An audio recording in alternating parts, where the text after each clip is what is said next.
দোকান, পাড়া মহল্লা সর্বত্র চলছে নির্বাচনী আলোচনা। সময় ঘনিয়ে আসায় ভোটারদের দ্বারে দ্বারে ছুটছেন আওয়ামী লীগ ও বিএনপি সহ রাজনৈতিক দলের প্রার্থীরা। এলাকার উন্নয়ন সহ নানা প্রতিশ্রুতি দিয়ে ভোট প্রার্থনা করছেন তারা। জেলা রিপোর্টার ও প্রতিনিধিদের পাঠানো তথ্য ও ছবি নিয়ে রিপোর্ট। উৎসবমুখর পরিবেশে মিছিল, সমাবেশ ও উঠান বৈঠকে নানা প্রতিশ্রুতি দিয়ে আসন ভিত্তিক প্রচারণা চালাচ্ছেন আওয়ামী লীগ ও বিএনপি সহ বিভিন্ন রাজনৈতিক দলের প্রার্থী ও সমর্থকরা। ভোলার ভেদুরিয়ায় পথসভায় স্বাধীনতা ও উন্নয়নের পক্ষে নৌকায় ভোট চান ভোলা ১ আসনের আওয়ামী লীগ প্রার্থী বাণিজ্য মন্ত্রী তোফায়েল আহমেদ। একদিকে শেখ হাসিনার নেতৃত্ব উন্নয়ন, আর একদিকে সন্ত্রাস। আমি আশা করি উন্নয়নকে আপনি বেছে নেবেন। সিরাজগঞ্জ ২ আসনে আওয়ামী লীগ প্রার্থী ডাক্তার হাবিবে মিল্লাত মুন্নার পক্ষে গণসংযোগ করেন তারকা অভিনেতা জাহিদ হাসান। শেরপুর ২ আসনে আওয়ামী লীগ প্রার্থী কৃষিমন্ত্রী মতিয়া চৌধুরী নকলা উপজেলার চিতলিয়া ও গণপতি এলাকায় নেতাকর্মীদের নিয়ে প্রচারণা চালান। তারাই তো ক্ষমতা আছে, আর এই চ্যাম্পিয়নের সার্টিফিকেট তো আমরা দেই নাই, বিদেশ থেকে দিচ্ছে। রংপুর ৪ আসনে আওয়ামী লীগের টিপু মুন্সি তিস্তা নদীর চরাঞ্চলের টেপা, মধুরপুর, বুড়িপুরহাট ও আলুটারি সহ বিভিন্ন এলাকায় গণসংযোগ করেন। রংপুর ৬ আসনে আওয়ামী লীগ প্রার্থী ডক্টর শিরিন শারমিন চৌধুরী গণসংযোগ ও দলীয় নেতাকর্মীদের নিয়ে মত বিনিময় করেন। একই আসনে বিএনপির সাইফুল ইসলাম চত্রা, কাচারি ও খালাসপীর এলাকায় গণসংযোগ করেন। বরিশাল ৩ আসনে বিএনপির প্রার্থী অ্যাডভোকেট জয়নুল আবেদিন বাবুগঞ্জ উপজেলার রহমতপুর বাজার এলাকায় গণসংযোগ করেন। অন্যদিকে বরিশাল ৫ আসনের পোর্ট রোড ব্রিজ এলাকায় গণসংযোগ করেন মুজিবুর রহমান সরোয়ার। বরগুনা ১ আসনে বিএনপির মতিয়ার রহমান তালুকদারের পক্ষে প্রচারণা চালান জেলা বিএনপি নেতাকর্মীরা।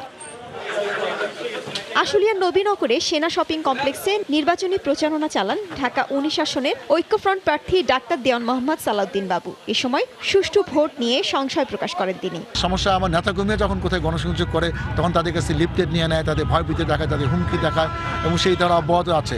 আমার ধারণা হয়তো সেনাবাহিনীর নামলে এই সমস্যাটা থাকবে না। সুনামগঞ্জ ৫ আসনে বিভিন্ন এলাকায় নেতাকর্মীদের নিয়ে গণসংযোগ ও সমাবেশ করেন ঐক্যফ্রন্ট প্রার্থী মিজানুর রহমান চৌধুরী। উন্নয়নের নানা প্রতিশ্রুতি দিয়ে ঝিনাইদহ, টাঙ্গাইল ও খাগড়াছড়ি সহ দেশের বিভিন্ন স্থানে প্রচারণা চালান আওয়ামী লীগ ও বিএনপি সহ বিভিন্ন রাজনৈতিক দলের প্রার্থীরা। ইসমাত জাহান, সময় সংবাদ। দিনের নির্বাচনী প্রচারণার খবর জানাতে বরিশাল থেকে যোগ দিচ্ছেন রিপোর্টার ফিরদাউস সোহাগ।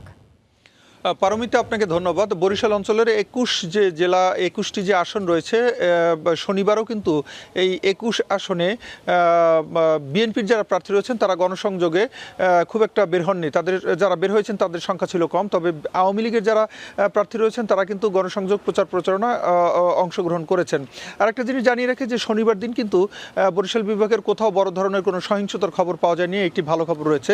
আর বরিশাল দিয়ে যদি শুরু করি, বরিশাল ৫ বা সদর আসনে আওয়ামী লীগের যিনি প্রার্থী রয়েছেন তিনি গণসংযোগ করেছেন এবং উন্নয়নের জন্য তিনি নৌকোমার্কার ভোট দেওয়ার আহ্বান জানিয়েছেন। আর একইভাবে বিএনপি প্রার্থী গণসংযোগ করেছেন দুপুর ১২টার দিকে। তিনিও কিন্তু খালেদা জিয়ার মুক্তির জন্য বিএনপিকে ভোট দেওয়ার জন্য আহ্বান জানিয়েছেন। আরেকটা কথা জানিয়ে রাখি, সেটি হচ্ছে যে বরিশাল ৩ আসনে আজকে আমি সারাদিনই ছিলাম প্রায়। সেখানে আমরা যেটা দেখেছি যে সকাল ৯:৩০টার দিকে গণসংযোগ করেছেন মহাজোটের প্রার্থী ওয়ার্কার্স পার্টি থেকে যিনি মনোনীত, তার নাম হচ্ছে অ্যাডভোকেট টিপু সুলতান। তিনি গণসংযোগ করেছেন মাধবপাশা এলাকায়। আর জয়নুল আবেদিন আওয়ামী লীগ বিএনপি থেকে যিনি মনোনীত, তিনি গণসংযোগ করেছেন রহমতপুর এলাকায়।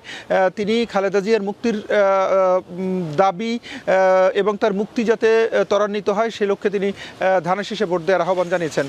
আর আরেকটা কথা জানিয়ে রাখি যে শনিবার দিন কিন্তু বরিশালের সুজন একটি আয়োজন করেছিল প্রার্থীদের সাথে ভোটারদের মুখোমুখি অনুষ্ঠানের। সেই অনুষ্ঠানে কিন্তু বরিশাল ৩ আসনের সকল প্রার্থী ছিলেন। ভোলার কথা যদি আমরা বলি, যে ভোলায় তোফায়েল আহমেদ গণসংযোগ করেছেন, তবে ভোলা এবং পিরোজপুর সহ অন্যান্য বরিশালের যতগুলো এলাকা রয়েছে তার মধ্যে কিন্তু বেশিরভাগ আওয়ামী লীগের প্রার্থী, প্রথমে যেটি বলেছি, তারা গণসংযোগ করলো, বিএনপি প্রার্থীরা গণসংযোগ করেননি।